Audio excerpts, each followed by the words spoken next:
ভারতের মধ্যে আমাদের মুসলমান ভাইদেরকে কুরবানি দেওয়ার জন্য নিষেধ করেছে। নতুন সরকার, তিনার নাম জানি কি, যাই হোক, সেই ব্যক্তি মুসলমানদের উপরে কুরবানি নিষেধ করেছে। শুভেন্দ্র রায়, সেই ব্যক্তি আমাদের মুসলমানদের উপরে অনেক অত্যাচার করতেছে। একটা ভিডিওর মধ্যে দেখছিলাম একজন মুসলমান, একজন মুরব্বী নামাজ পড়তেছে, তাশাহুদের মধ্যে বসছে। সেই সময় মানুষগুলো যায় তিনার উপরে হামলা করতেছে, ফিরে যায়, লাথি দিতেছে। নামাজের মধ্যে দাঁড়ায়, নামাজের মধ্যে বসছে, সেই সময় মানুষগুলো যায় তিনার গালের মধ্যে থাপড়াইতেছে, জুতা দিয়ে খিঁচতেছে। আল্লাহ তাআলা সেই সমস্ত মানুষগুলোকে ধ্বংস করে দিক, বলেন আমিন।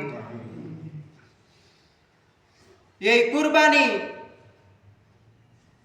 আমাদের মুসলমানদের বিধান, আমাদের উপরে, মুসলমানদের বিধানের উপরে যারা বাধা দিবে তাদের উপরে যেন আল্লাহ তাআলার গজব পড়ে, আল্লাহ তাআলা যেন লানত পড়ে। সেই ব্যক্তি মুসলমানদেরকে কুরবানি দিতে নিষেধ করে। তিনারা গরুর পূজা করে, আপনারা করেন, আপনারা যাই মন তাই করেন। আমরা তো আপনাদের ধর্মের মধ্যে আমরা বাধা দিই না।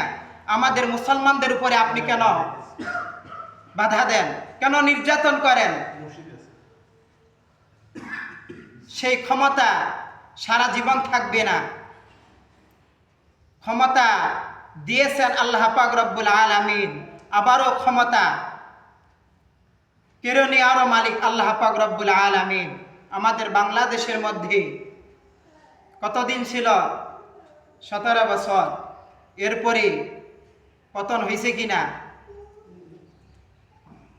অবশ্যই পতন হয়েছে। অতএব আমি শুভেন্দ্র রায়কে বলতে চাই, আপনি মুসলমানদের উপরে অত্যাচার করবেন না। আপনি গোপনে লুকাইয়া লুকাইয়া গরুর মাংস খান, গোস্ত খান, আর মুসলমানদেরকে বাধা দেন।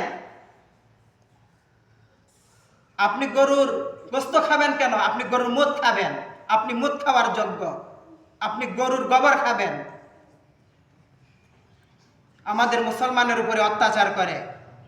আল্লাহ পাক রব্বুল আলামিন যেন তিনাদেরকে ধ্বংস করিয়া দেয়, বলেন আমিন। এরপরে